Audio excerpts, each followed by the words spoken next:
What up, New York Giant Nation? It is your boy Mac, the Giants fan, and this is my super dope co-host, Adam Costas.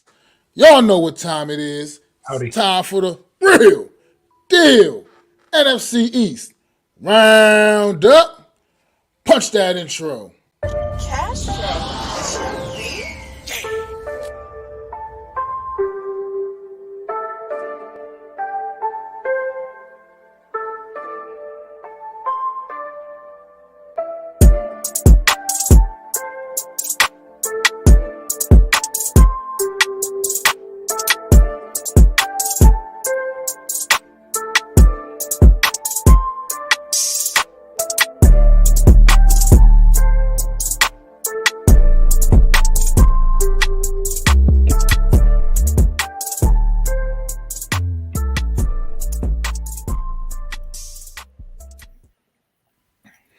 Good afternoon, everybody. How y'all feeling out there? Week 13 in the books. Man, it was a interesting weekend for a couple of these teams in the NFC East, man. And man, how you feeling, Adam? Well, another week down, and only 4 or 5 to go. Kind of crazy how fast it's going. It just seems like yesterday we started the season, and now we're at the end of the season, basically the final stretch. Yeah, this season is going by. It seems like crazy fast, man. I feel like you're right. Like you said, I feel like it was just the other day we were all getting hyped up for that week 1 matchup against the Cowboys. That the That beginning seems of like our months, souls being crushed as years. New York Giant fans. but it, It seems but like years yeah, ago. Like it seemed like it that was was a couple so months ago, like yeah, it's nuts, man. and so much has But happened for most of these teams in that time frame. absolutely, man. I mean, it's been a it's not. We don't have any games to talk about today, man. So we're going. I guess we can start off. We'll start off with that team, Dallas. They played open the weekend, week 13 up on Thursday night against the Seattle Seahawks. It was a great game. Probably the best Fantastic. Thursday night football game of the season thus far. And the Cowboys ended up pulling it out in a big one, 41-35, where they took Seattle's absolute best shot. It wasn't quite good enough, man. How do you feel about this one, man?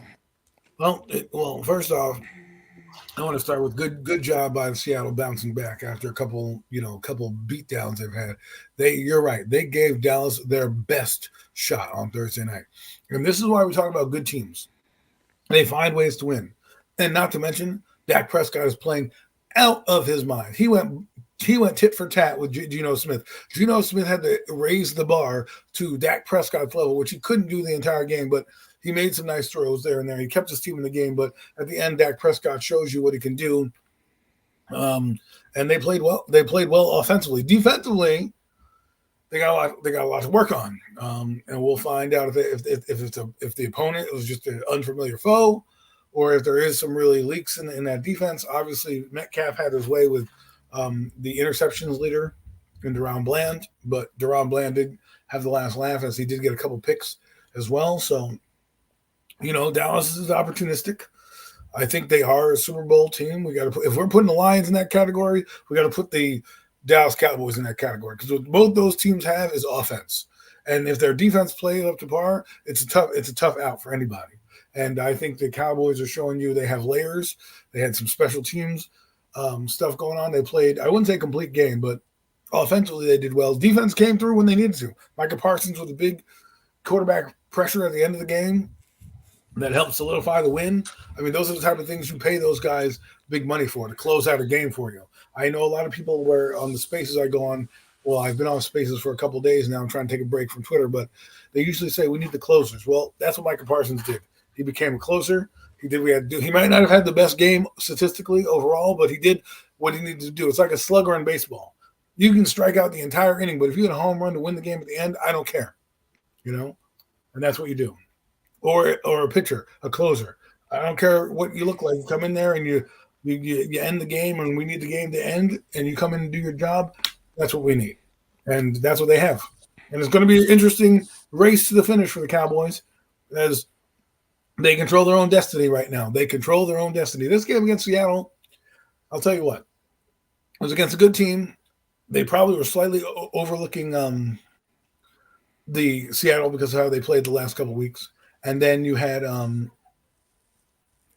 this game on Thursday night, which kind of throws off your body mechanics as well. So big game they have this week coming up. I thought it was fun to watch. I enjoyed it thoroughly, and I'm not even a Cowboy fan. Just as a football observer, it was fun. So good luck the rest of the way. Yeah, it really was a great matchup. Like I said, Thursday night games are notoriously bad. Usually games that people want to kind of forget about. But this one was definitely an epic matchup. It was really compelling. All phases, man. All both teams really came out and played some and like just inspiring football, man. DK Metcalf putting together maybe his best game in a couple of Playoff football? seasons, to be quite frank, man. I mean, DK Metcalf had 100 yards receiving before the first quarter was over against this Dallas Cowboy defense, and that is saying something right there, man. Geno You Smith, forget how good he that did guy is. everything he could. He did everything he could, man, in this Second game to rounder. get his team a W. But look, it just fell a little short, man. Unfortunately, it was definitely not from a lack of effort, man. And you said you think the Cowboys defense may have some leaks in it possible. I don't necessarily know about that. I just think they just went out there against a football an inspired Seattle Seahawks team that was game and ready to go, man. And that's what happens. You got to end up with a great matchup. But ultimately, the better team prevailed apparently, and that was the Dallas Cowboys. Like you said, that their future is in their own hands now. They are now in a position. We will be talking about that later on. By the way, they are in prime position right now to get to the top of this division. So And Seattle may it's be all up falling to out of them. It's gonna favor, right? They just lost to the Cowboys. They have the Who 49ers on the we horizon. I mean, let's talk about it in the macro. 49ers this week. The macro level is this, right? The big thing is this is playoff seeding we're talking about now, right? Because now the Cowboys are legit in the playoffs. I think we could say that easily. They're in the playoffs. Like they need to win maybe one more game to basically cement it, I guess, with 10 wins. Uh, so They're in. They're in the playoffs. right. So my point Can't is imagine a scenario in which they're not going to be in the there's playoffs. four teams right now going to make the playoffs, and then the fifth team is the Cowboys, right? So now Seattle, who's falling out of favor and doesn't have a favorable schedule, and you have teams like Green Bay and the Rams and the Saints and Minnesota all jumbled in for the two last playoff spots, right?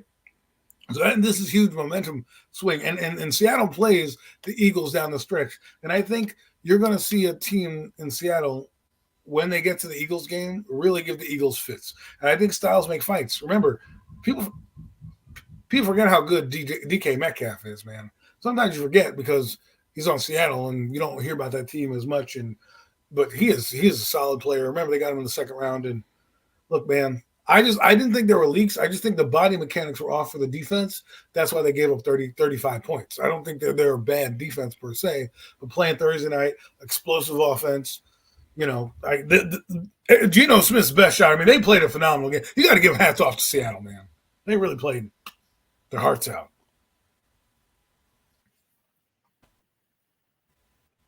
Do we Like I consider said, great how performance all across the board for both teams. Like I said, this by far like the best Thursday. I mean, to me, not even close. As far as Thursday night games that I can recall watching this season, this one it wasn't even close. None of them even compared to this one. they have a Like lot of it good really is from primetime an games? entertainment value, just from a great football. Just watching good football and seeing what good football looks like too. Like I said, two teams going right at it. There was like a prize fight, like a title fight. It was everything. The games this past weekend, some of the couple of the games this past weekend we were expecting to get, and it was and more. You know what I mean? This was by far one of the most entertaining games of the weekend, of week 13, I should say. It was So good. what was It you was gonna really say, good. Adam? I said it was really good. I enjoyed it. I think it bodes. It just we got to get Cowboys off this ledger that they can't be good teams. Okay, they did. They beat Seattle. Seattle's a good team. Okay, not great. They're a winning ball club, whatever you want to say, and they put their best foot forward. And the Cowboys rose to the occasion. Normally, the Cowboys have choked in this occasion. Now, I'm not saying that's going to mean anything, but if I'm the Cowboys, I've just won against the Giants, the Panthers, Seattle, right? To get to the spot to where I'm at, to control my destiny. And they played like a team that's controlling their destiny. They know the last 5 games, and this is what Roger Goodell does this for, is for a seeding. They can either be the 2 seed or they're going to be the 5th seed. And it's up to them. It's up to them how they want to approach it. You know, they got a couple teams on their schedule that are hard. Out of all the teams that are playing in the NFC East for the top 2 teams, I'm not going to count the Giants. Really, I'm not even thinking playoffs with that team. But out of the 2-team race, right now, the Cowboys have a tougher schedule to get to number 2 than the Eagles do.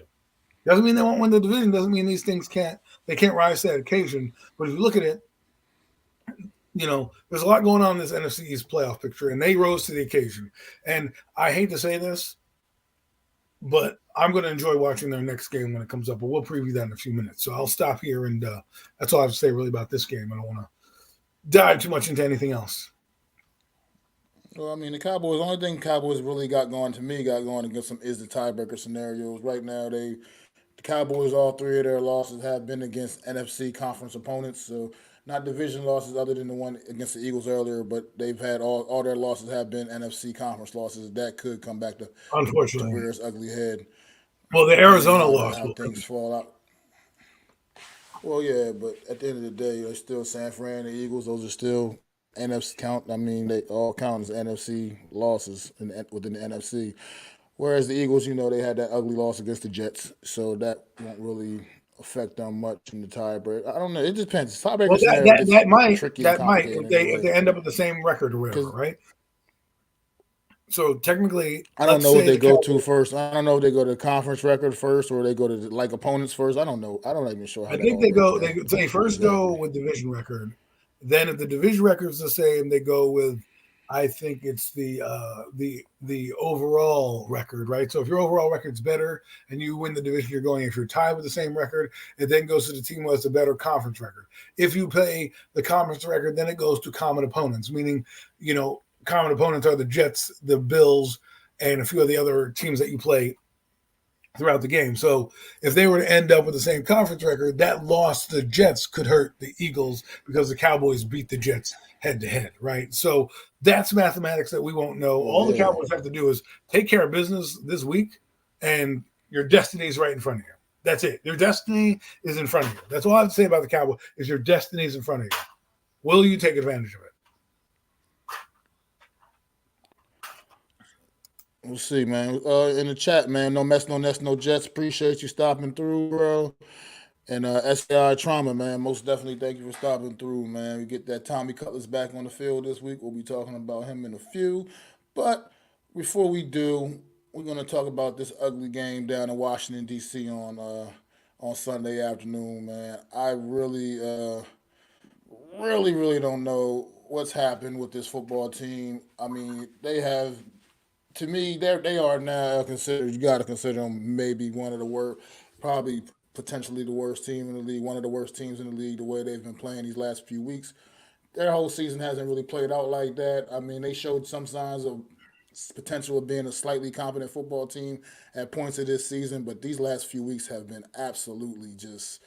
It's just been one blowout after the next. I mean, the Giants game wasn't necessarily a blowout, but we know it should have been a blowout if the New York Giants had any real sense of offensive continuity going on in that with their team, the way that game had played out. But at the end of the day, this Washington Commanders team has been absolutely atrocious, and everybody they've been playing the last few weeks have been just completely taking it to them. Any thoughts on this one? Well, I don't want them to give up on Sam Howell too quickly. I know he's having some bad games, some rough patches. This is what was to be expected, as well as this team's in turmoil. They just fired their defensive coordinator. Right now, the defense stinks because Ron Rivera stinks. Their offense doesn't know how to adapt to what's being played on them. They can't have a track meet type of game. They're not built yet. They're a crappy team that overachieved. I think they should put in. I mean, if I was Ron Rivera, I would have probably benched Sam Howell and put in Jacoby Brissett while I was mathematically still in it. Try to see if I can get a spark with Jacoby. After the 3 interception game, the 6 turnover game, the next game I would have probably came out and tried to give Well, this was Miami. I probably would have tried that game against Miami to see if Brissett's got anything. Because to me, it's like, I know you want to see Sam Howell, but sometimes benching a kid doesn't mean you're going with somebody else. You just bench him. Say he's playing badly.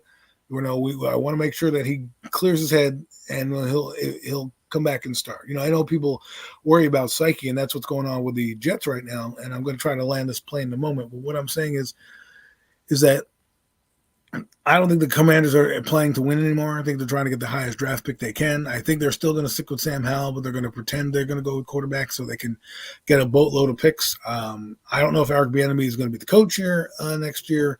They've got a lot of teams out there right now.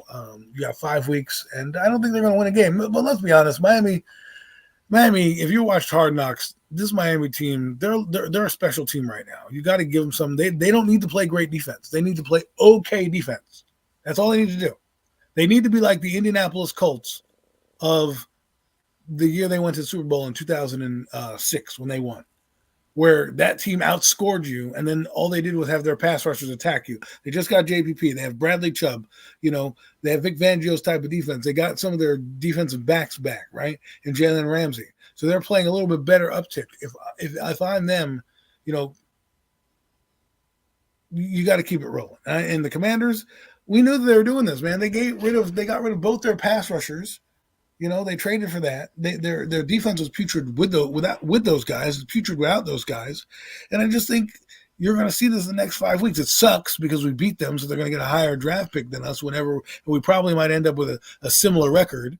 I think they might win a game or two here. It's not saying you can't, but they got to find themselves.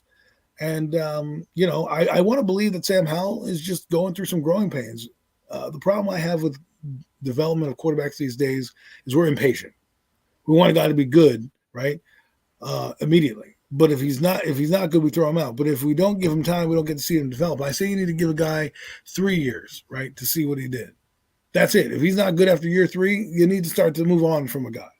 This is Sam Howell's second year, and it's his first year starting.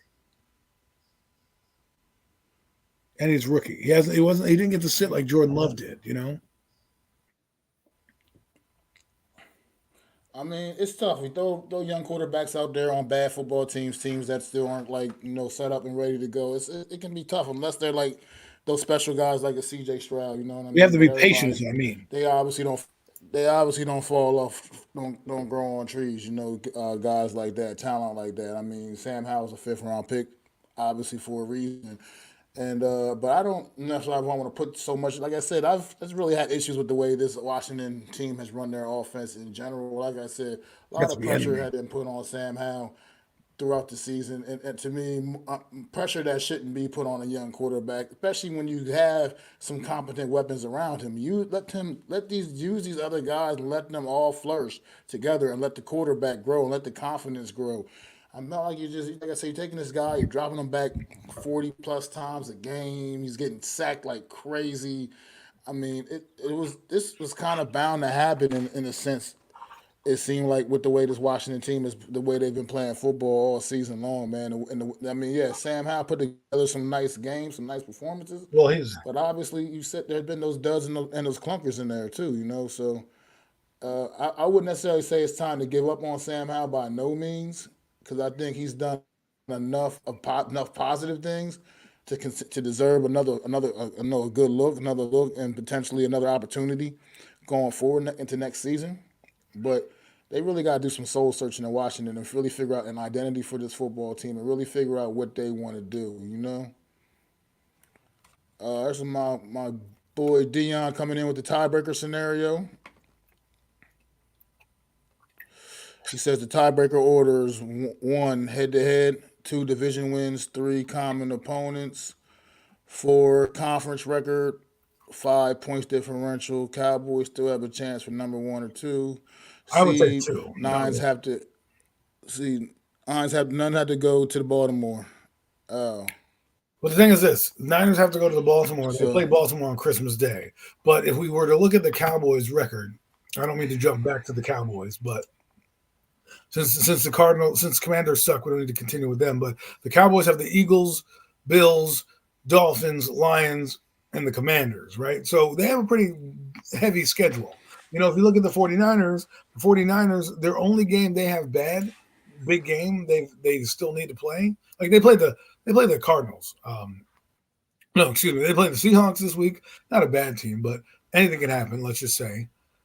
Maybe emotional letdown. Who knows? But the Cardinals, the Ravens, Commanders, and the Rams. So if you were to put their schedules up against each other, again, division game, the Rams not going to be easy, but compared to what the Cowboys done, and then you have the Eagles, real quick, just to bring it all full circle here.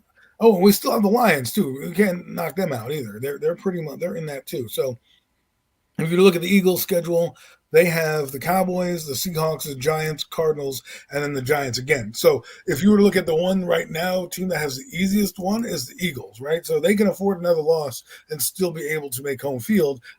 That's why I keep telling people they're not going to lie down anymore after this loss. It was a huge loss to the 49ers, really, really big time loss because it had so much implications.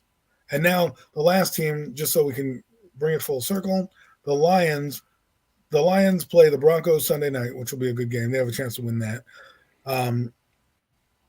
Excuse me. They play the Bears. Then they play the Broncos on Saturday.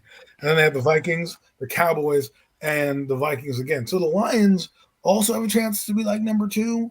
And they have a tough road ahead. So of all the 4 teams that are fighting for like that 2 seed, the easiest schedule is the Cowboys. That's why I said this game is big time, right? The Lions, not the Cowboys, the Eagles. That's why I said this game for the Cowboys is big time because the Eagles have again.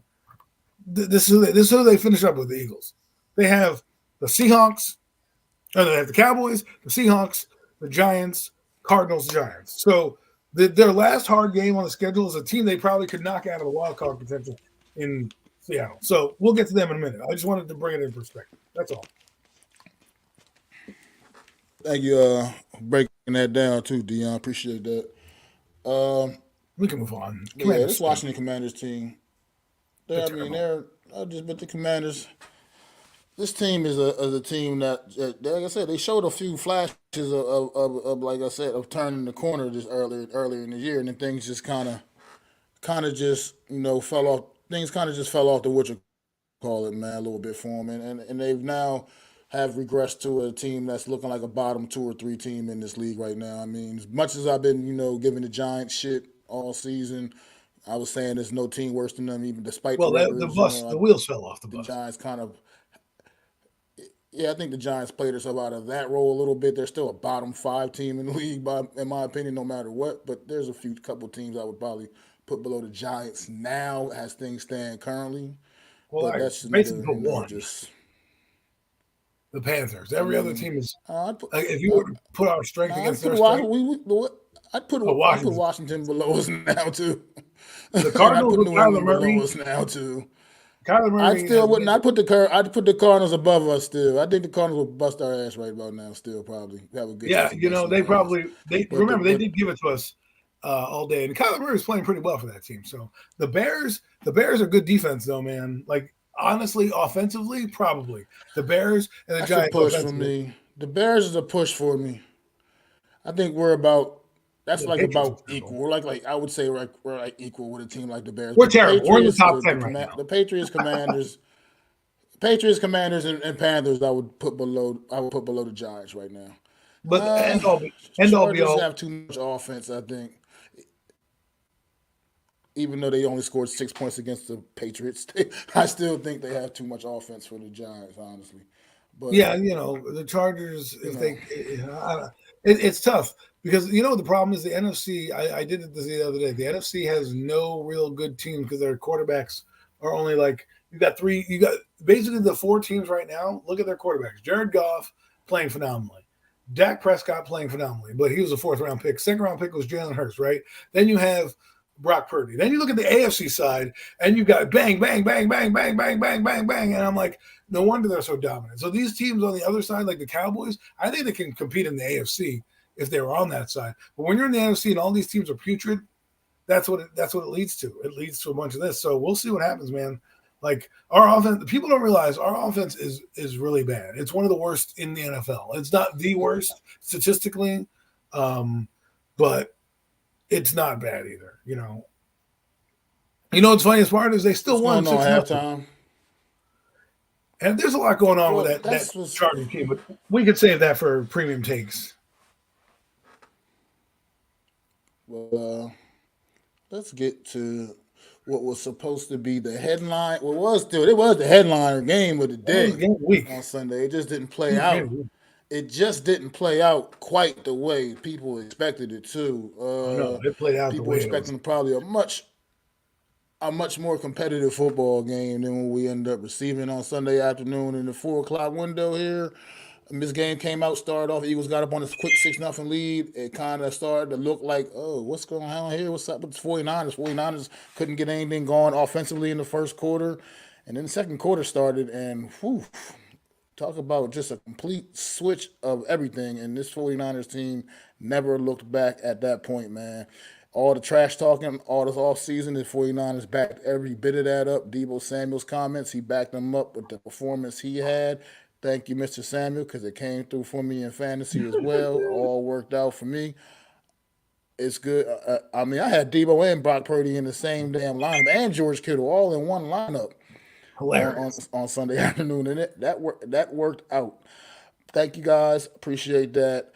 What you got on this one, Adam? It was a game where I expected the 49ers to win, but it was interesting how the game started. The 49ers come out apparently during pregame and kind of run through the Eagles pregame. Like this had the old school feel of when I grew up, a 90s throwback big time game. And the 49ers came and they came to make a statement. And not that the Eagles were, and I don't want to hear about this.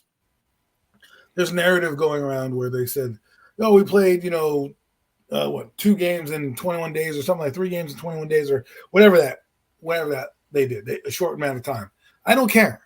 You're the best team in football. People are going to give you their best shot every week.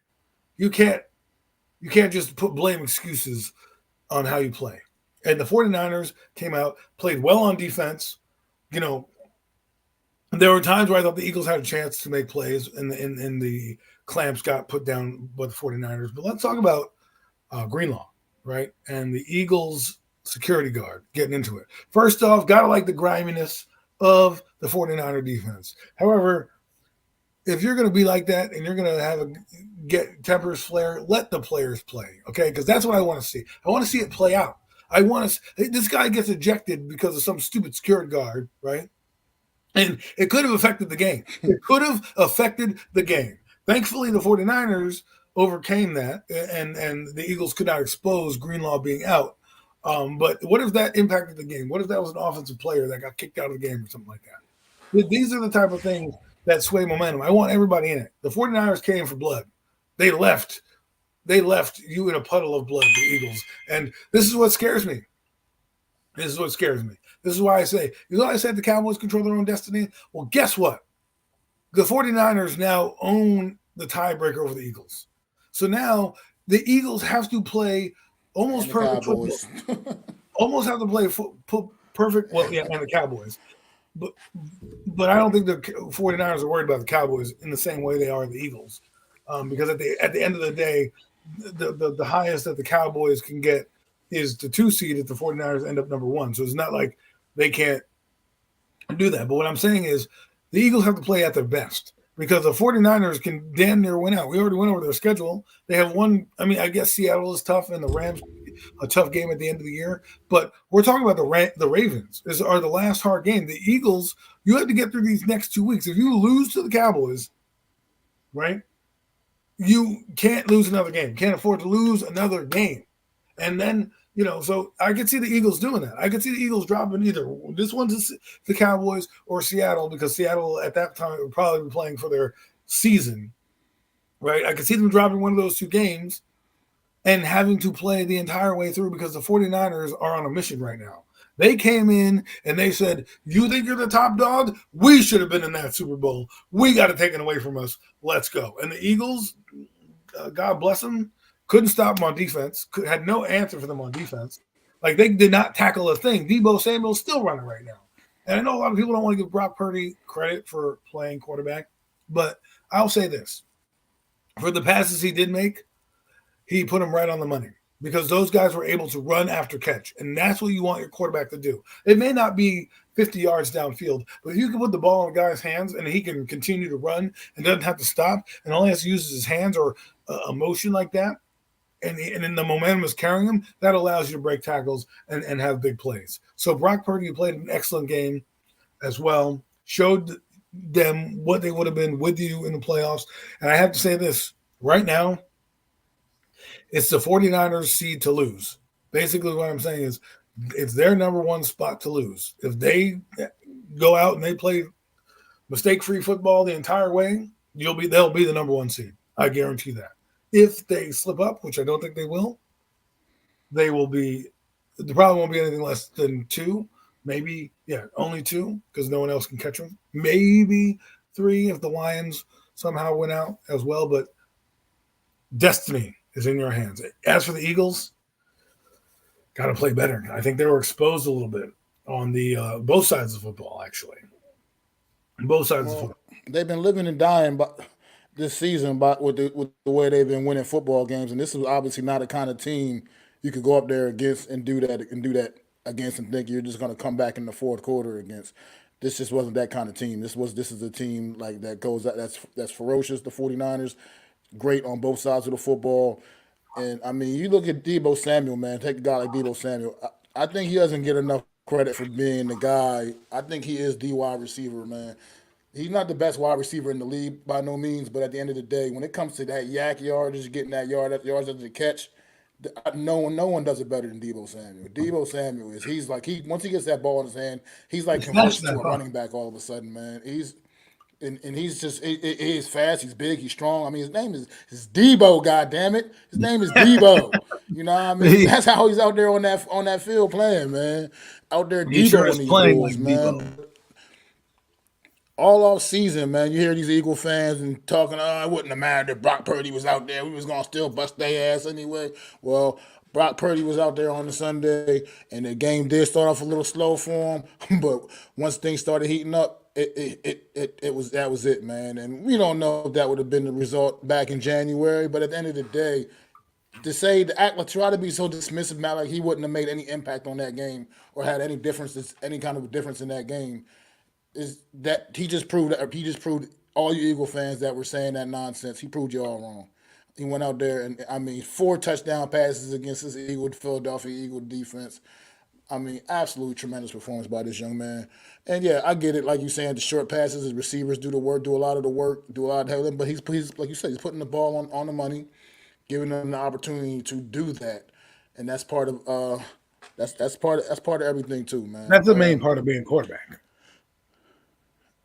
Well, Eagles have not beaten Seahawks in Seattle since 2008. It is a trend up there once every few years, and that is a long trip after coming back from Texas. Well, I would say this: the Eagles played a physical game. They got beat up on Sunday. They have another team that's going to come in and be physical, who already knows who knows how to beat you. Who knows how to beat you? Remember that win streak that we were talking about? If the Dallas Cowboys win that game and Dak doesn't step out, let's hypothetically say that, right? Eagles are probably now at the fifth spot, right? So this game here, you're coming back from a game where they weren't that good. They look like they couldn't master anything. And I'm not saying the Cowboys defense is anything like the 49ers. 49ers are playing whatever. They've got 11 all-pros or something like that, 7 all-pros in the back end of their defense, like something absurd, more than any team in the league on defense alone.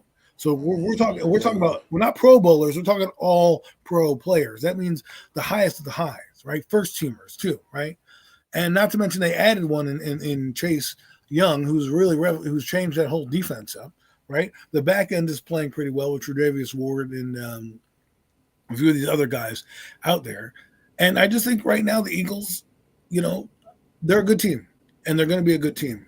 But I think if I'm the Cowboys and I'm looking at the Eagles right now, I'm looking at my chops. I'm getting them at the right time, at the right moment, after the right game. Because first off, they got their shit pushed in last week, and they're going to want to come to prove something. But now they're in your building. Now they're in the Big D. Destiny, man. Destiny. Absolutely. I mean, 49ers have absolutely just destroyed the entire NFC East division this season. They got one more to go, but I'm pretty sure that's going to play out the same way as the other ones, you know. So good luck Washington in a couple weeks with that. But Yeah, but yeah, this game will be over this at halftime. 49er team, man, they truly made a statement on Sunday. And you're right. I mean, they do control their own destiny for number one in the NFC right now. It's pretty much in the palm of their hands. Then you got to throw them out, shoot them right up to the top of the power rankings right now. I think unquestionably, until someone proves otherwise. I mean, they've gotten some big wins. They had that little hiccup in the earlier in the year with those when they went on that 3-game losing streak, but great teams rebound from things like that. And this 49 team is absolutely legit. They're absolutely great. And they proved that on Sunday with that destruction of the Philadelphia Eagles in Philly, no doubt too. I Also don't in think it Philly, I stops. mean, I don't lay think it that stops. out there to go to Philly and do that and put 42 on that team. That's a statement. That's making a statement. And that's why I You said you believe. don't think it stops. No, what I don't think it's. I don't think. What I mean is like the 49ers look like they were coming together, right? And like people say, down the stretch of the is when you start to see we got 5 games left. The playoffs are looming. They are in the background. Seeding is now going to start to happen. We know the top 4 teams are basically making it. Top 4. When I say top 4 teams, I don't look at Atlanta as a top 4 team. Okay, they just happen to be. They're my 5th team because of No, a wild card team, right? To me, like I'm not when I even say that. top 4, right? Well, you know what I mean. Like when I say top, I know what you're saying, man. when I say top 4 teams, I'm talking Cowboys, Eagles, 49ers, and Lions, right? Like that's what I mean. Like the Cowboys end up, let's say that Cowboys, Eagles end up as the 5th seed, right? And they got to go on the road in a playoff game after winning like 11 or 12 games. Falcons. Meanwhile, Atlanta, who may not even win 11 games, who may get into 8 and 9, hypothetically speaking, are going to be able to host a home playoff game. Like, what are we doing here? This is what if you're going to change the playoff format to 7 teams and it doesn't matter about the first team gets the home field bye, then what does it matter where the seedings are? It should be at that point it's the next best record, right? If you have a better record than the seed that you're playing, it should go, okay, the Eagles are 1, then the 49ers are 2, the Lions and Agreed. Cowboys finished, okay, whoever finished 3, bang, Seeding. 4, 5, right? And then the The teams only after the thing top, sorry. I was gonna say the only thing winning your division should guarantee you is it should Playoff only spot. guarantee you a playoff spot. Period. You Yes. should not be Yes. guaranteed a home game. You should not be hosting a game. But like last year, Dallas had to go through it last year. To go to Tampa Bay. Tampa Tampa Bay. Bay had Right. did they have a losing record? They had a Yeah, they losing were 8 and record, 9. and they had Dallas, and Dallas had to go. Dallas had to go there and play in the playoffs, and they just blew them the Well, hell that's away when because they had Seattle, a remember Seattle significantly hosted that better game against football New team. Orleans? Well, see, remember Yeah, when, well, see, that I one worked understand. out. Seattle ended up winning that game. But That was the but one. but that's what But and I understand it. I understand why they do it. But to me, what's the point of having a record? Why not just keep the record in the division? Because if the division guarantees you a spot, why am I going to get 11 wins? All I got to do is win 6 games. If I go 6-0, I'm in the playoffs, right? You know what I mean? Like, what are we talking about here? So if you change it up, I believe people would care about would play to the last game of the year. If you don't want if Roger Goodell doesn't want people lying down, that's what you do. You say, fuck it, we're going to change this up. Division win gets you a guaranteed playoff spot. Guaranteed playoff, not a home game, but depending on your record, guaranteed playoff spot. Then it goes by who has the best record, and then we'll go back and break tiebreakers as we go, right? And yeah, people are going to argue, well, the schedule here, the schedule there. Well, listen, if you've earned 12 wins, you shouldn't have to go on the road. I'm sorry, you earned it. Just because the team backed into the playoffs, exactly. yeah, sure they earned it and they won Just because enough the games. team, no, just because the team won their sorry ass division, shouldn't guarantee them. Like I said, winning the division does have to mean something. So Right? it Yeah. should guarantee you the playoff spot, but it should not guarantee you that home game. You should not be hosting a team that is better than you, a team that played their ass off all season to have a better record than you. You should not be hosting that team just because you won your sorry ass division. And we've all been through. I mean, the NFC East a couple years ago when it was really, really bad, and Washington got to host the Tampa Bay Buccaneers They in that game, lost. which ended up being a good game and all, but still, Washington had no business hosting that football game. They won a Right. very pathetic NFC East division that year, and They they should. had no business hosting the eventual Super Bowl champions They in the deserve to be wild in the card round. playoffs, That though. was absolutely ridiculous. They deserve to be in the playoffs because Like they I won the said, winning your division last division year. has to count for something. Right. Yeah, it Because has I to get it. count for Right? something. Winning your division has to count for something. But at the end of the day, you shouldn't be guaranteed a home game if you're a bad team. You just If I should. It were to, just shouldn't be. if I were to write a letter to But Roger Goodell right go now, ahead. because one of these two teams is going to end up the fifth seed, whether it's the Eagles or the Cowboys. One of them will. And this game that they're playing on Sunday that is going to determine that fact. That fact is going to be either the first, second, or the fifth seed, right? And to me, if I'm the Cowboys and I just lost to the Eagles on the last second field goal, or I'm the Eagles and vice versa, I shouldn't have to then go to fucking Atlanta and play in a stadium when this team was 8-9 because they won their fucking division. You know what I mean? It's like, why did I get to 12? Why did I fight for the top and I'm still getting used? I mean, I get it. I understand it. But if I'm the NFL, all the other sports have changed or tweaked some type of playoff format, some type of rule. Here's a change that will probably, the Caesar Sportsbook would like. Change the playoff format. Say, hey, you know what? Win your division guarantees you a playoff berth. That's it. Win your division guarantees you a playoff berth. And then guess what happens? The play probably goes up. You're gonna at least see the better teams get featured because now they get to play a home game, right? And away you go. Absolutely, man. Like I mean, so big. Even if you win your division and you end up being the damn seventh seed because your record indicates that's where you belong, then that's just Right. what it is. You still Right. got your playoff spot, but you're You're not still hosting division anybody champ. because you don't deserve to host any fucking body. Right. Yeah, you You're don't still deserve to division host champ. anybody. But one more quick thing before we get off this the Eagles completely off the Eagles right quick. You said you haven't been on Twitter at all. I don't know if you've been on Twitter at all today. You seen David Carr's comments? I've stayed off Twitter because it's a toxic place to be, and yeah, I feel like I feel better, refreshed. I've been watching a lot more Law and Order than hanging out on TikTok or So you don't Twitter. know about you don't know what David Carr suggests the Eagles do? I did not. You didn't hear about that? I did not. See, Inform me. David Carr, former backup quarterback for the New York Giants and former first number one overall pick for the expansion Houston Texans back in like 2000 or whatever year that was now. 2002. David Carr, David Carr said that the Eagles should should start Mariota in favor of Jalen Hurts. And I guess he was dead serious, man. I don't know where this is coming from, but Why? what you think about those comments? I mean, I think the CTE. I'm not trying to be funny, but all the hits that motherfucker took get into his head, bro. Because Mariota does not give them the best chance to win. I mean, I don't know. Maybe he's friends with Mariota. Maybe feel sorry. I don't know why you would do that. David Carr. I don't know, man. I don't even know. How do you get on TV with a statement like that? Like, did the producer not say, "Hey, buddy, this guy's in the MVP race"? Hello. Like, what are we doing here? Like one bad I game? don't Like know. what? I was just curious You ever how heard you play that horribly?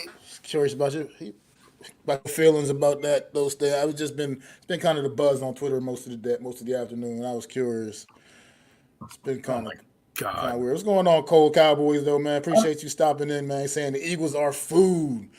Ready I'm to sorry to feast hear on that. them I'm sorry to boys hear on Sunday. that. Just dumb We will comedy. see, man. We'll see how y'all do. We gonna segue a little bit from the Eagles right now because we gonna save that for later. Eagles and Cowboys. We gonna end the show with that because that's the relevant. Right? That's the main That's the course. relevant game to talk about.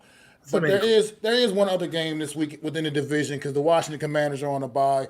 Also on Monday Night Football, the Wow, Green thank Bay God. Packers will be traveling to the New York Giants, coming off their bye actually. So we'll talk about that briefly, I suppose, because it is a game. What's going on, Wells? Thanks for stopping in, bro. I appreciate you, my brother. Oh, lost Adam here for a second. I guess he'll be right back, but probably have some technical difficulties. But the New York Giants going to hosting the Green Bay Packers. New York Giants on a 2-game winning streak. Tommy DeVito, young undrafted free agent quarterback, playing really, can't. I'm not saying he's playing great by no means, but he's giving his offense a slight spark, even though it hasn't amounted to any points. Hasn't amounted to points, but he's giving his offense a slight spark, and uh, and the team seem to kind of get behind him. So I don't know. So the team seemed to be getting behind him. He's got the nod to get the start this week over Tyrod Taylor, who was apparently kind of apparently back ready for action. Tyrod did not take that news very well. Kind of feeling some type way, feeling like he thought he was going to get that spot back. But this New York Giant team is fighting really for not really fighting, truly fighting for anything. And I kind of personally don't mind seeing Tommy DeVito because seeing if he's going to be good enough to at least be around on this team as a backup quarterback for the future going forward, because at the end of the day, Tyrod Taylor's not really truly going to be part of this team's future plans and probably won't even be a part of this team next year as his contract does expire, I believe, at the end of this season, man. I don't think they're going to go out of their way to re-sign Tyrod Taylor, but, I mean, we never know. The NFL is a weird thing. But how do you feel about this matchup on Monday night, man? Jordan Love coming off of a couple of spectacular performances the last few weeks, man. I think DeVito getting the nod kind of is twofold for me. I think it's because the Packers won against Kansas City and the playoff hopes are a little bit slimmer than they were before. Had they lost that game, I think Tyrod gets the nod because now you're like, oh well, if we beat this team, we have a chance. But this to me is meaning tells me, hey, we're kind of punting the season, but we're kind of not because we're starting Tommy DeVito, who's better overall. Tyrod Taylor's better. Yes, you've won a few more games against lowly teams, but would Tommy DeVito have beaten Buffalo or done the same thing that Tyrod did against Buffalo? I don't know. Yes, he scored a few more points against the Commanders, but they both won against the Commanders. So, I think Tyrod gave us a chance to win the game. Remember the first game that Tommy DeVito played. He threw behind the line of scrimmage, and then the game against the Cowboys, he didn't do much either. So I think that's what the case was. It's time to – what it means to me is like, hey, we're getting a chance to look at the young player. We want to see what he can do. And even Daboll hinted, he'll go back to him. If the Giants lose this game on Monday night, they're not going to go back to Tyrod Taylor, right? This was the game to go to Tyrod Taylor to keep your playoff hopes alive, right? This is not the game to fudge around if you wanted to believe. So to me, and I think unfortunately, as much as Tommy has played, he's played okay. I wouldn't say he's played spectacular. He's played all right. The Giants have only scored 10 points last week against a solid defense. Another defense is coming in, Green Bay. They played 2 outstanding games. Jordan Love has played 3 pretty good games. The Pittsburgh game, he played okay. He was good in. The Detroit game, he played fantastic in on Thursday night on Thanksgiving. He played pretty well. In this game, he also played pretty well. So to me, I feel this is the team the Giants don't match up well against. A solid defense and a solid offense against where the Giants' weakness is scoring points. That's what's going to be the premium here. If they can get turnovers, they'll keep the game close as they always will. But again, they haven't turned the ball over much. I think you're going to see still a same sack fest that's going to go on because every team that's come in here with a mid defense, a defense that hasn't been good or didn't have sacks the previous week, even though they did against Mahomes, they're going to get sacks and they're going to eat. And if I'm the Green Bay Packers, and this is just my mindset, I have to beat the Giants because there's no guarantee that I get to the playoffs right now. They're 6-6. They're in the playoffs, but you still have to play the Vikings. I still think they play the Lions. And then I think there's some other team on their schedule that let's not. Why don't we just look up their schedule so we have an idea of get more context to the point that I'm trying to make, because I'd rather do that than give you these false narratives. So they play the Giants, they play the Buccaneers, right? They play the Buccaneers, they play the Panthers, okay? And they play the Vikings and the Bears. So if I'm looking at this as a big view for the Packers, I control my destiny, and it's because of the huge win against Kansas City. This win against the Giants now, I'm not saying they're going to win out, but leave the destiny in your hands against your division rivals, the Packers, the Bears, and the Vikings, because it's going to be tough to beat the Vikings in Minnesota, right?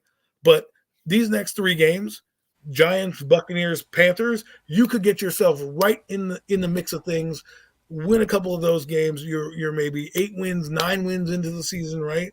And then you can control the rest of your destiny, right? I'm not saying they're going to win out, but the way they're playing right now, if I'm them, I got to believe they have a chance. And yeah, maybe they want revenge from last year, and it did cost them a playoff berth. They're going to come out. You're right. I forgot about that. They come out. They're not going to forget about that. And Jordan Love, give him credit. He's playing out of his mind. The receivers are playing well. We'll see if Christian Watkins plays. I know he had a bit of a hamstring issue, but and that's another thing is the Giants don't play well against great offenses. Not saying this one's a great offense, but if the Packers go in and score 21 points, can the Giants overcome that? Again, against the mid fucking Patriots, they scored 10 points. 10 points. They were practically, and they were gift wrapped those 10 points. You're not always going to have that. You may have to play. That same Patriot defense held a high power Charger offense at 6 points. And granted, it was. But right. That Patriot defense apparently isn't terrible. But the Giants offense. But I think it says more to the opponent because if the offense of the Patriots did anything, right, that game.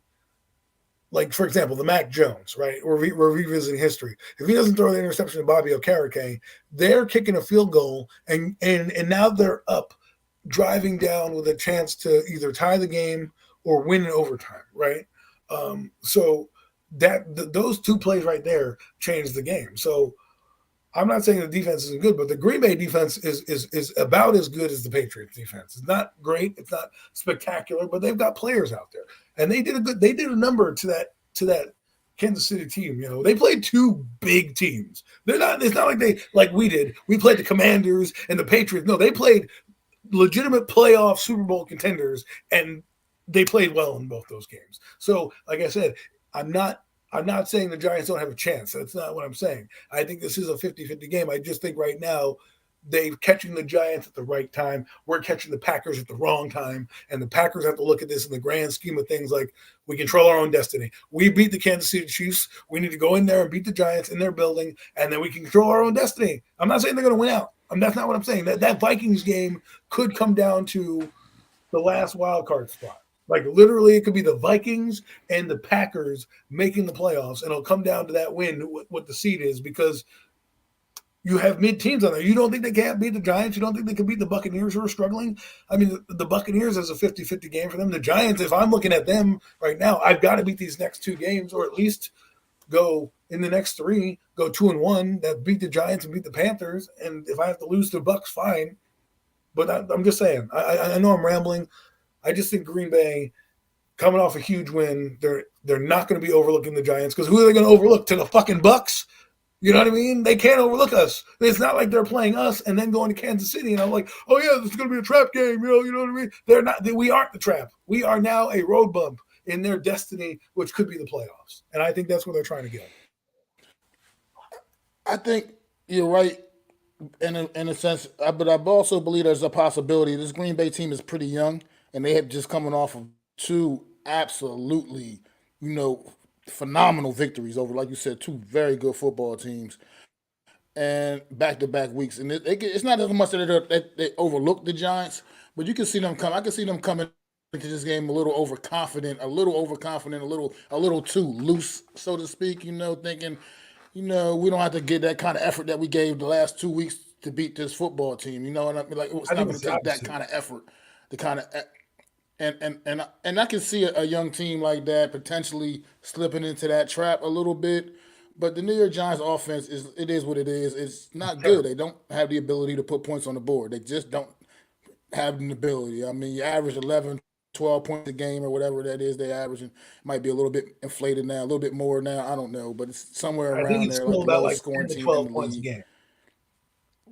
And it's just not a good offense. No matter what effort you get from the defense, the offense still can't seem to put points on the board. So you're right. If the Packers can get up to like 21 points or so, it's not likely the Giants can win this football game because they haven't demonstrated an ability to consistently put those kind of points up on the board. Dexter Lawrence not playing last week hurt. Yeah. If Dexter Lawrence not playing last week hurt. If he doesn't play this week again, what did the Packers do pretty well? They run the football with AJ Dillon. That guy had guys bouncing off. Linebackers were bouncing off that guy. They run the football well. I expect a heavy dose of the run. I think that's how they're going to beat us. They're going to play ball control, score points, and they can play right into the Giants' hands, meaning they're not going to worry about the Giants scoring. Just go down, get your touchdowns, get your field goal, get up by a touchdown or two, and just let them come to you. Because the Giants, what are the Giants don't have Darren Waller on offense. They don't have Evan Neal on offense, right? The teams are not worried about the Giants going deep or doing anything. They're just trying to stop Barkley. If I stop Barkley, we win the game. That's exactly what the Patriots did, and that's exactly what the Commanders did. Now, the Commanders had the 6 interceptions. That didn't help. The New England had the 3 turnovers plus an inept offense. That didn't help. The Packers don't have an inept offense. They're going, to me, I don't know if they're going to come in too eager. I think they smell blood in the water, and I think that's what they're going to start to do.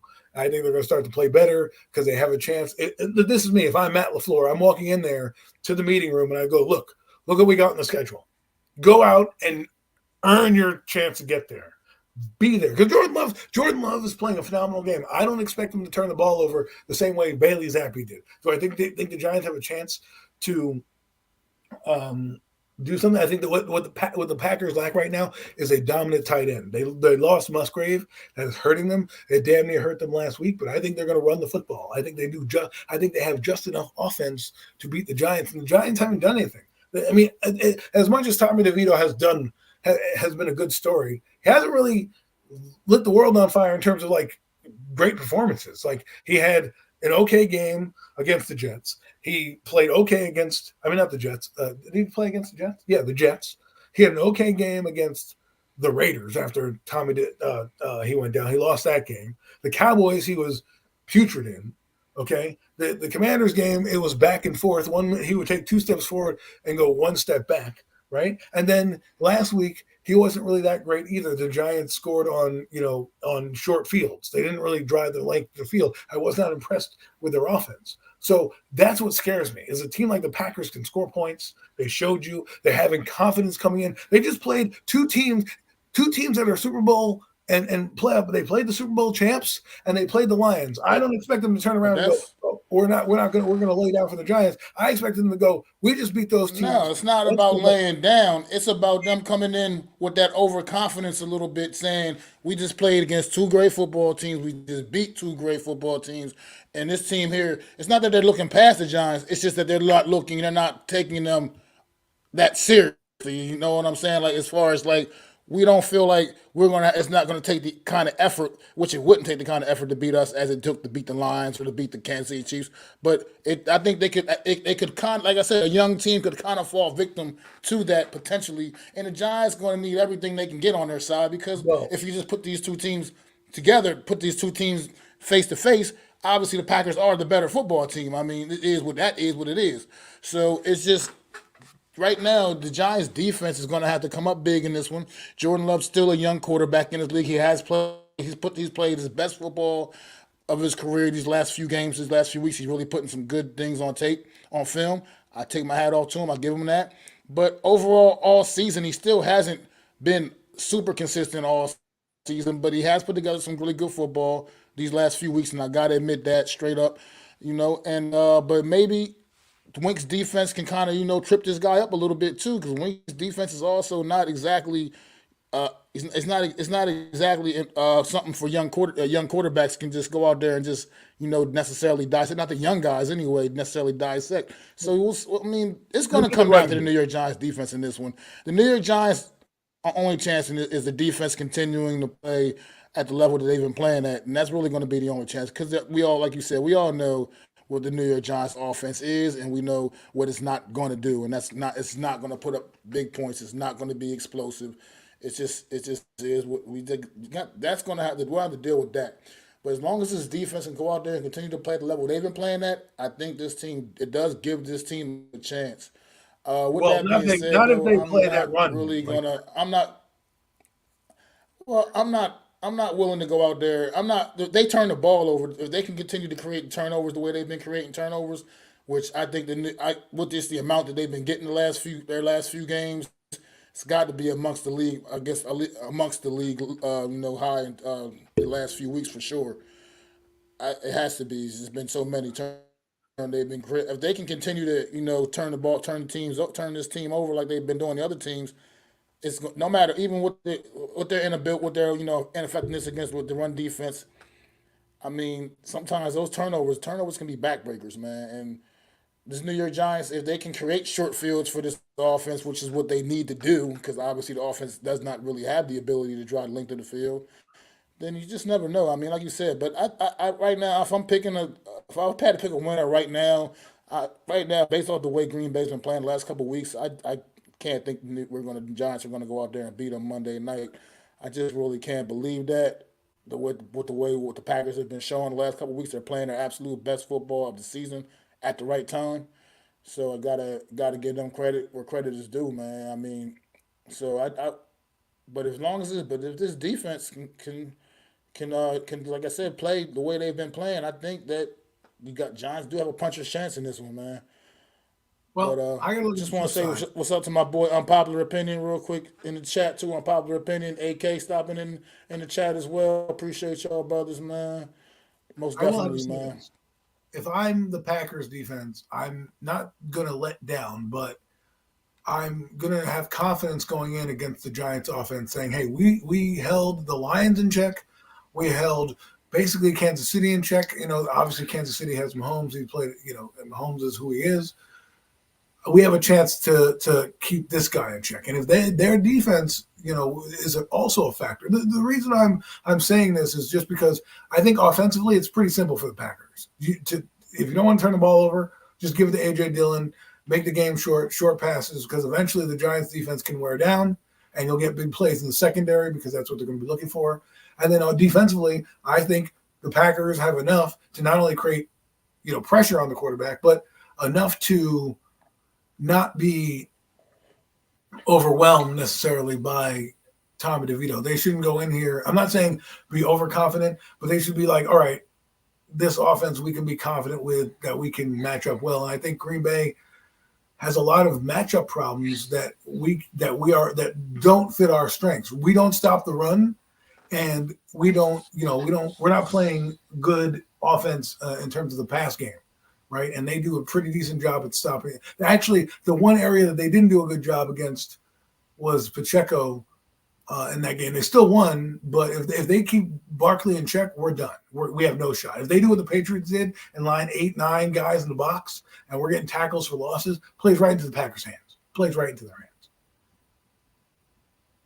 Well, the difference is we just don't have receivers they feel that they're probably going to need to feel to have that to feel the respect. You know what I mean? So they probably are going to load that box up on Barkley, and they're not going to make it easier. Barkley is the guy right now that they got circled in their while they're You're right. practicing. You're right. That's who they're game planning against. They're game planning against Saquon Barkley because they don't. Who else do you have the game plan against in the Giants offense? Truthfully, there's Right. absolutely I no. mean, They're not game planning against Tommy DeVito. They're not game planning for any of our fucking receivers. It's so Saquon that's why I'm Barkley is their nervous. main focus of practice and has been all week. That's who they are circling and making sure he does not wreck the game for them. And We have too much you drama. also never know what can happen with him.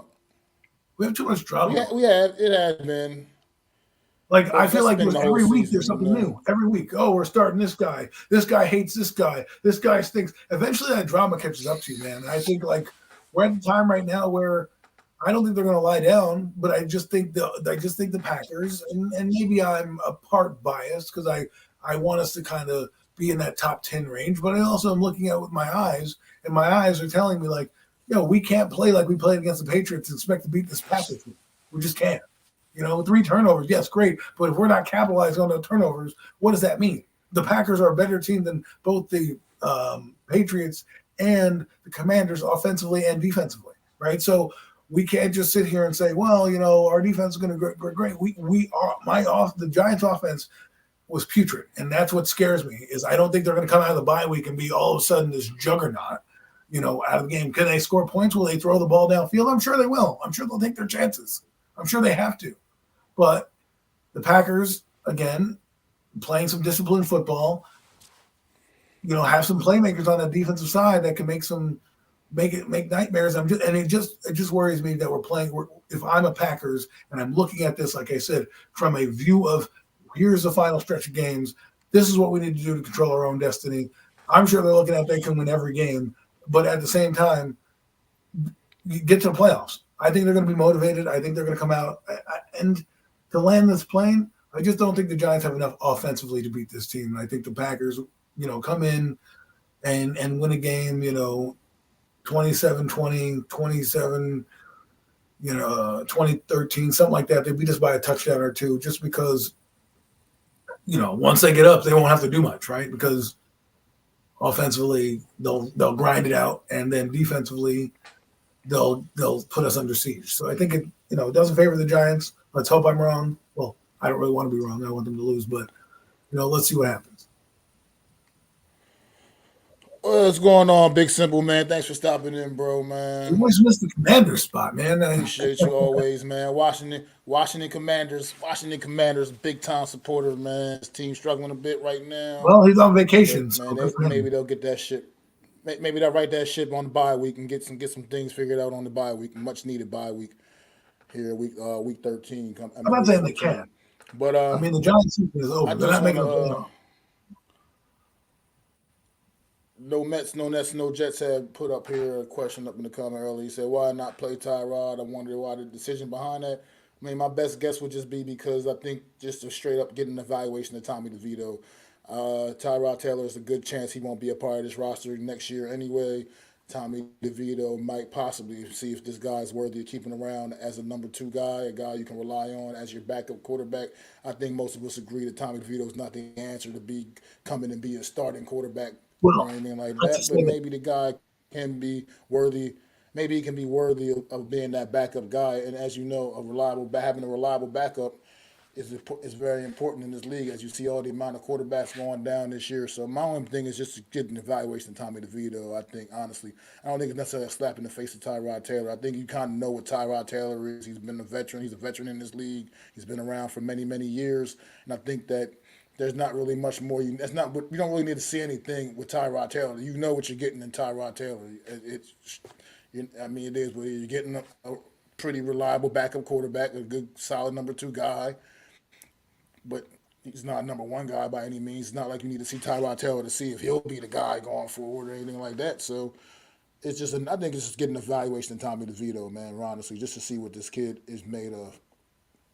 The evaluation is not for 2026, but to me, it's twofold. I think he's the hot hand, right? All that stuff.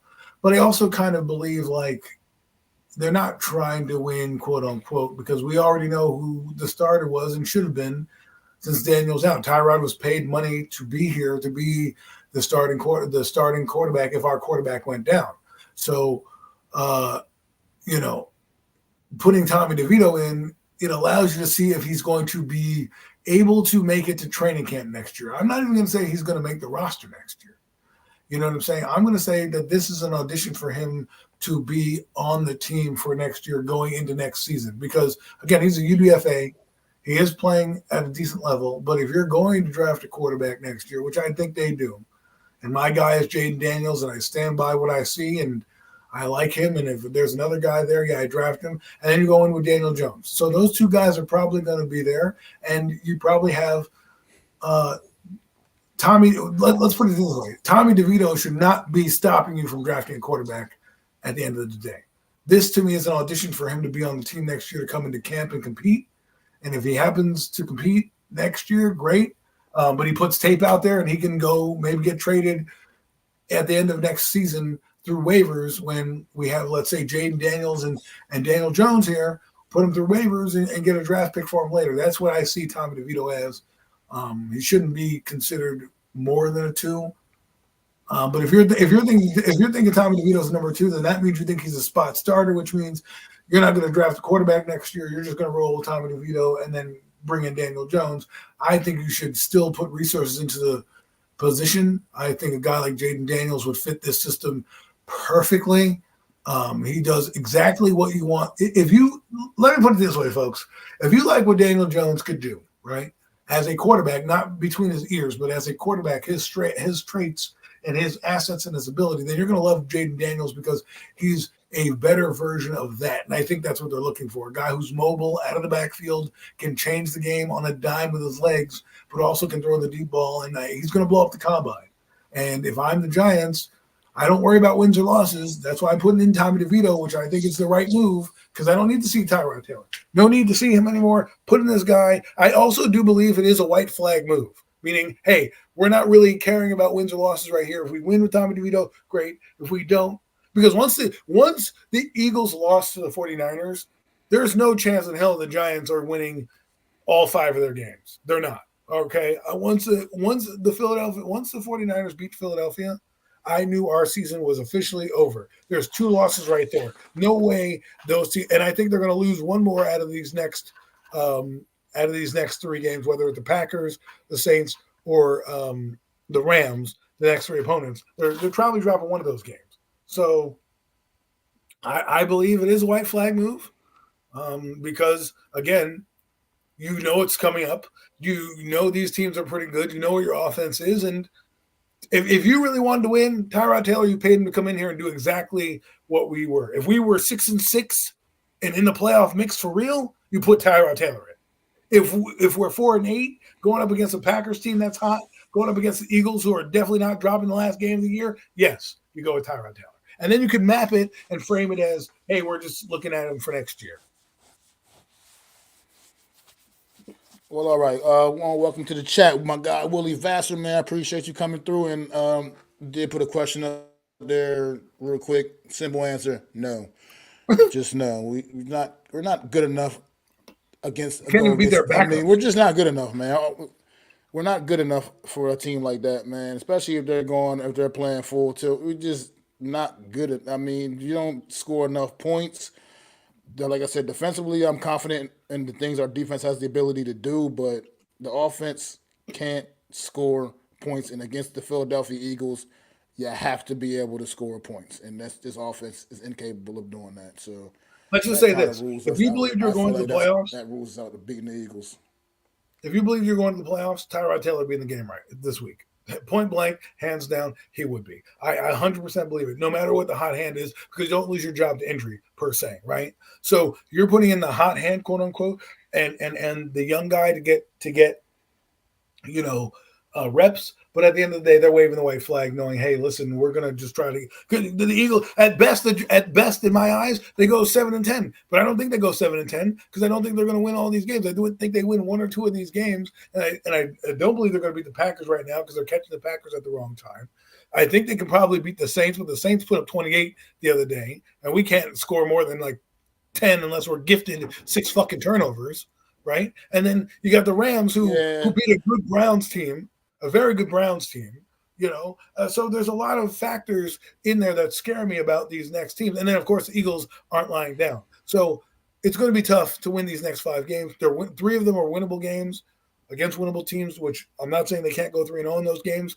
But if they do go 3-0, they're definitely not beating the Eagles, period, point blank.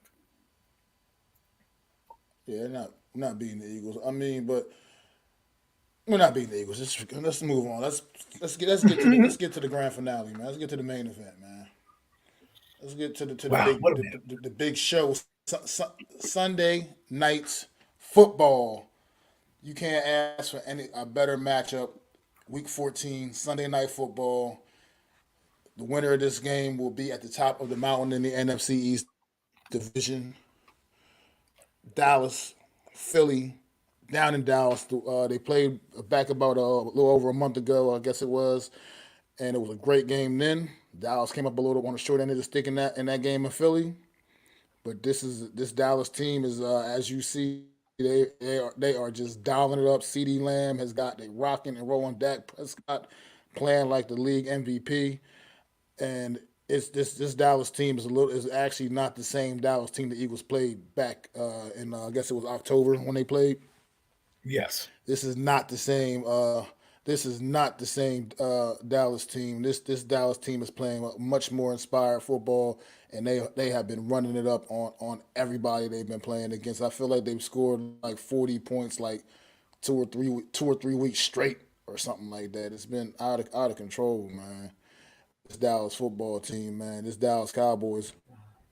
You want to take it away, Adam, man? How you feel about this matchup, this epic Sunday night matchup in the NFC East, man? I am looking forward to it as a football fan. I think it's going to be a big game, and I'm telling you right now, if this game were in Philadelphia, I'd switch it. But this game is in Dallas, and they've been circling this game on the calendar since they left Philadelphia.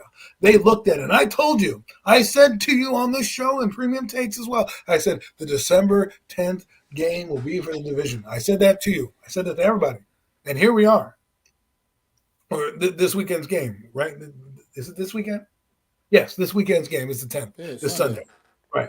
So this Sunday's game is going to be for the season. The Cowboys win this game, and in my eyes, I don't see them, I don't see them necessarily being the top team, but that might be the springboard they need.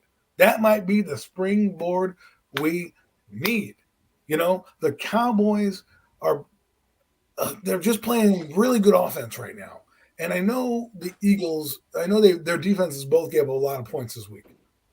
I think the Cowboys are going to have a chance to score points. They're going to look at what the 49ers did, and they're going to try to duplicate it because they've got some speedy wide receivers too. They have Gallup. They have CeeDee Lamb, who's playing out of his mind. They have Brandon Cooks, who's cooking right now. Their offensive line is playing well. And did I mention that our quarterback is playing at a level we haven't seen him play at in a while, leads the league in touchdown passes right now and yards. I think he's going to go out and have another game. I think they are angry about the stupidity that cost them the football game last night. Remember, it wasn't like the Eagles dominated.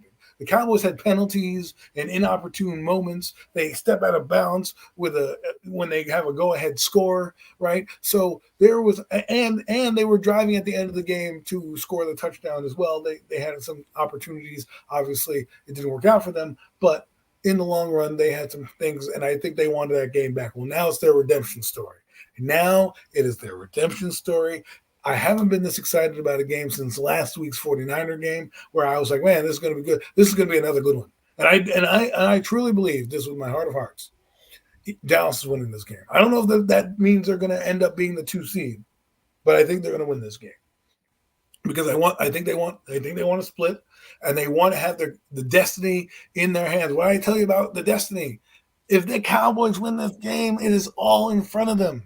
They don't have to worry about a thing. You think that they play Miami later in the year. Miami don't got to do nothing. They're winning that division in a cakewalk. They're going to have that division wrapped up by the time they play the Cowboys. And of course, the Lions game, that could be for seeding right there too. So there's a lot of big games on the schedule.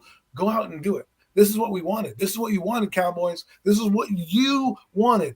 Let's take the next step because I don't really care what happens down the road, and they don't really care what happens down the road.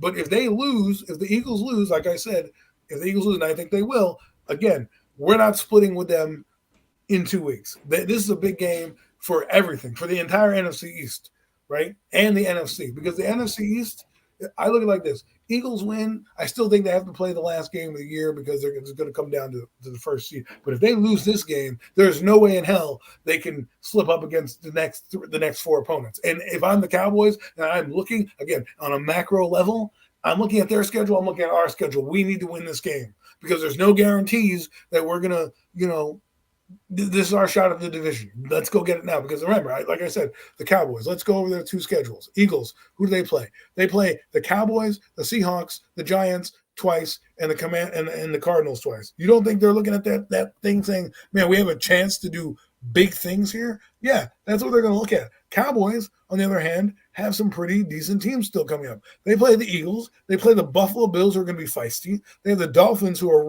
running over everyone, and then they play the Lions, and then the Commanders. So your last game of the year is your easy win. So let's just play hypotheticals here. If you beat the Eagles, you get to 10 wins. Then you possibly have 11 against the Commanders. Now you have to split maybe a game against the Lions and the Dolphins to kind of get in that 12-win range to kind of be flirting with that area. Because I think the winner is going at least 13-4 to be the division winner. That's what I believe, right? 13-4. Right now, the Niners have a chance to go 14-3, but I think at the end of the day it's going to be a 13-4 winner that does it. So to flirt with that and be able to be the 2 seed, and the Eagles can't, like the Eagles play Seattle, the Giants twice. They have an easier road to get to number 2. Take advantage of it now, Cowboys. I'm not a Cowboy fan, but here's what I have to say to you: do it, do it.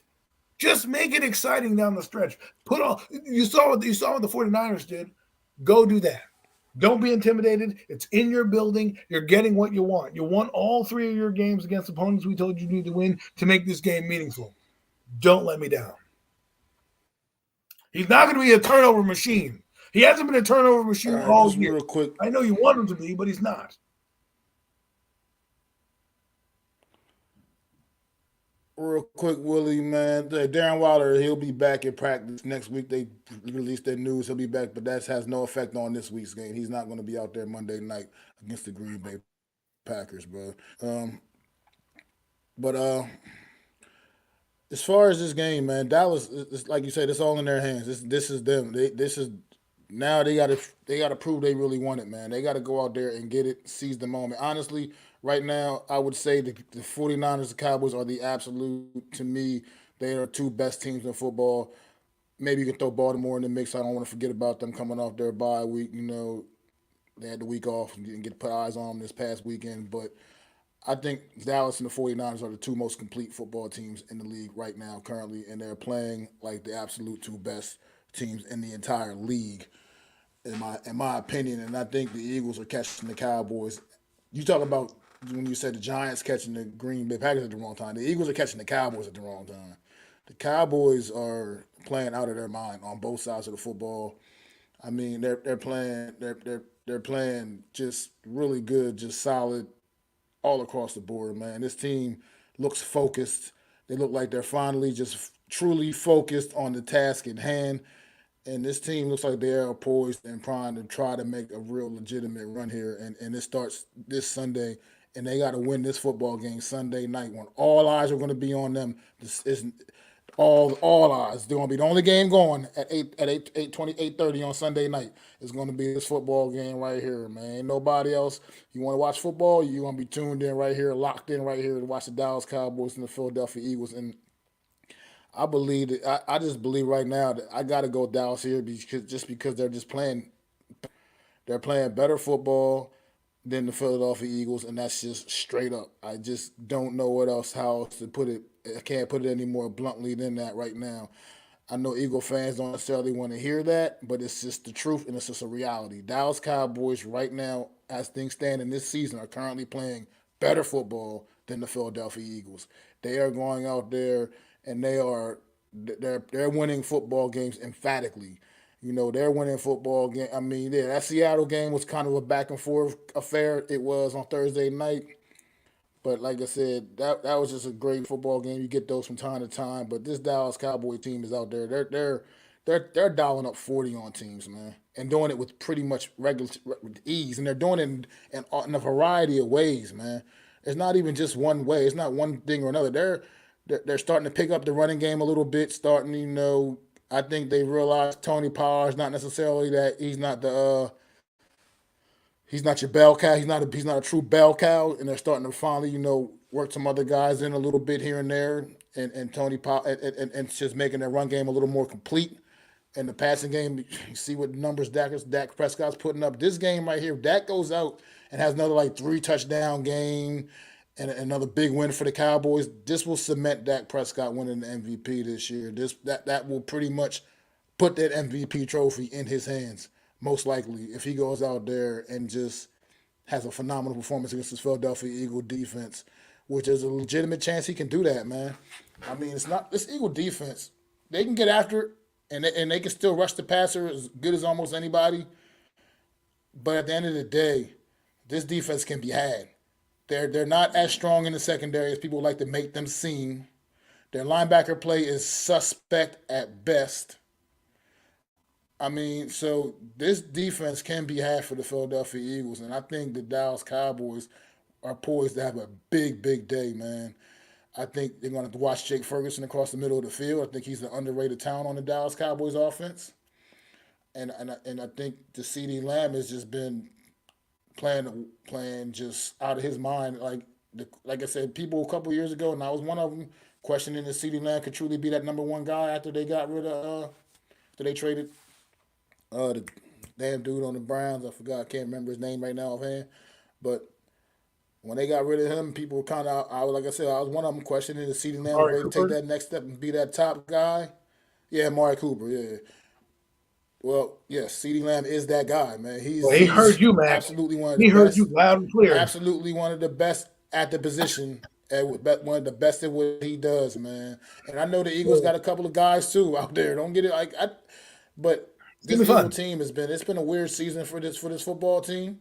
It's been they won a lot of games, and you know that they could have lost. Let's call it what it is. I mean, I can point out like three games, at least three other games that they could have lost easily earlier in this season, man. At least three other games.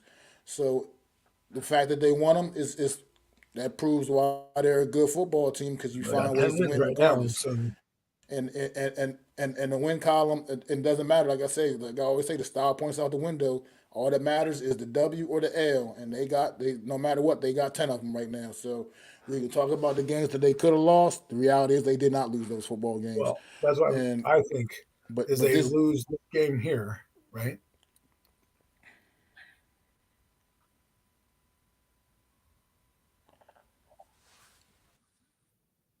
I thought you were saying something. I thought you was, the Dallas, but this Dallas Cowboys team, man, they just I don't know. It's something crazy. Just watching this team the last few weeks, man. They're not they're The rolling loose. people, man. They're out there. They're playing. Like you said, they're playing really loose. This is a familiar opponent, obviously. Like I said, and you think that earlier matchup is not just sticking in their minds. Like that game was theirs for the taking, man. And it was self inflicted wounds that cost the Cowboys that first matchup and against Philly, up in Philly, man. Now you coming down to Jerry's World and on prime time, man. I could see a big night from Michael Parsons on that defense, just absolutely getting after Jalen Hurts, man, keeping the pressure on. And we're gonna find out, man. We're gonna see, man, who wants it, man. This is the cream of the crop in the NFC right here. In the NFC East, I mean, the cream of the crop in the division, man. It's without a doubt. You couldn't ask for a better matchup right now at this point in the season, man. This is what it's all about as a football fan. I know I hate both of these teams, but at the end of the day, you couldn't ask for anything better as a football fan to get to watch this game Sunday night, because I'm going to watch every second of it, and I'm going to hopefully enjoy every second of it. And I think the Cowboys, man. I think the Cowboys got this one, man. I think I just can't.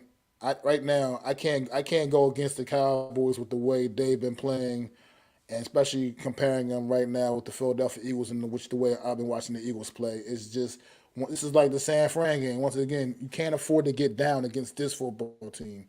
You can't get down and think you're just going to have some kind of miraculous fourth quarter comeback against the Dallas Cowboys. You can't bet on that. You can't bank on that happening.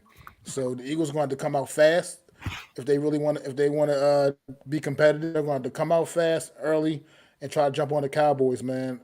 And with touchdowns, not field goals. You saw with the two field goals got how far that got them against San Fran on Sunday. Those two field goals ended up meaning absolutely nothing at the end of the day because it just wasn't nearly enough.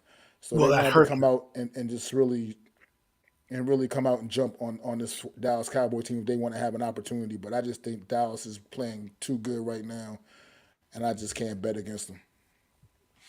Look, yeah, you couldn't have said it any better. I mean, I'm looking at it like they've had 10 days off. They get the extra long break because the game's on Sunday night.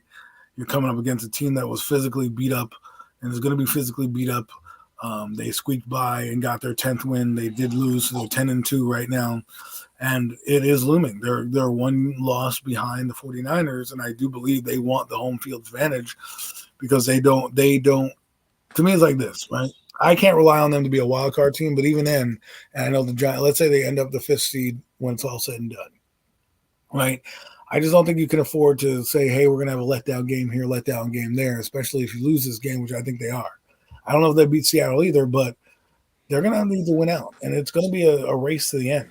at least for these three teams. And let's not forget, there's the Lions sprinkled in there as well. The Cowboys who played the Lions down the stretch. So there's a lot of football to be played, and this game could be a deciding factor on what will happen. I think, like I said, I think the Cowboys are getting the Eagles at the right time.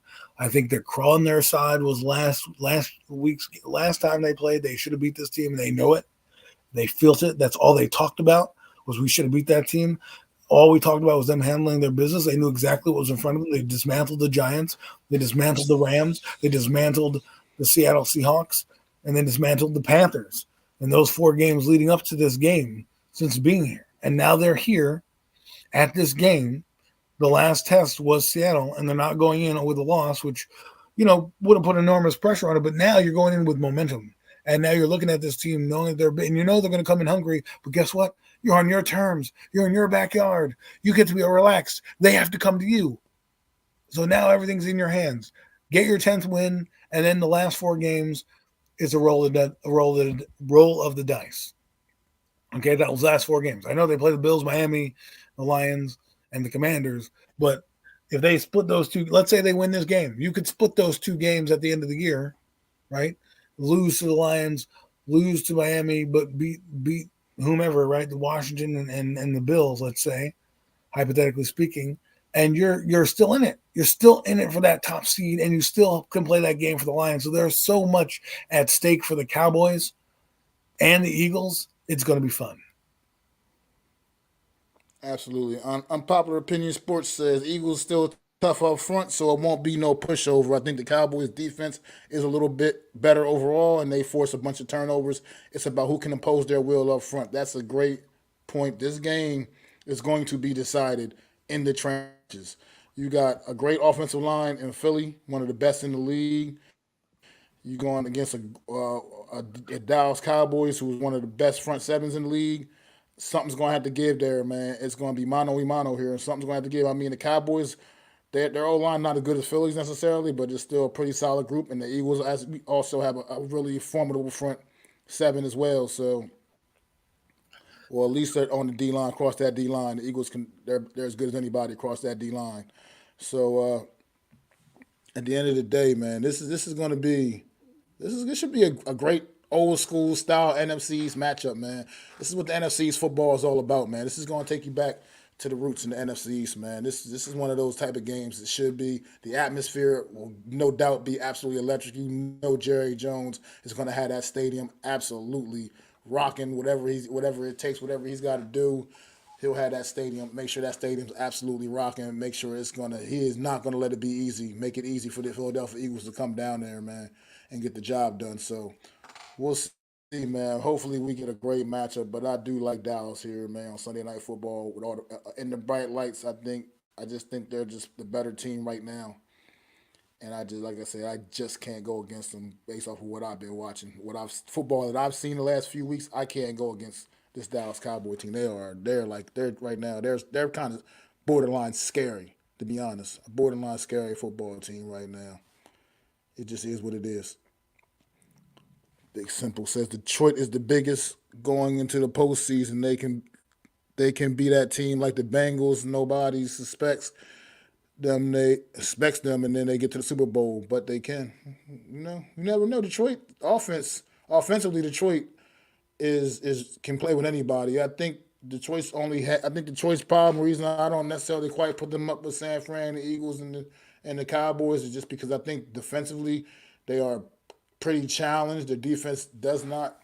The defense seems to get worse and worse each week, and that's the wrong time of the year for that to be happening. I mean, going into the postseason, you got to rely on some good solid defense. And right now, Detroit Lions just are not playing good defense. I mean, they almost let the game slip away. I feel like their last game almost let that game slip away again, man, because they're just playing so poorly defensively, man. So if they can get their act together on the defensive side of the football, then you might have a point there, Simple. But right now, my reasoning for not putting them quite up, putting them a step below those other 3 teams is just because I think defensively they're just too challenged defensively right now.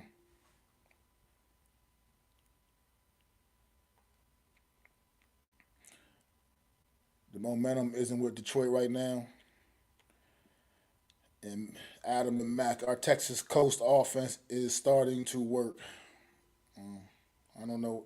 I haven't seen any offense for the New York Giants working, brother. I don't know.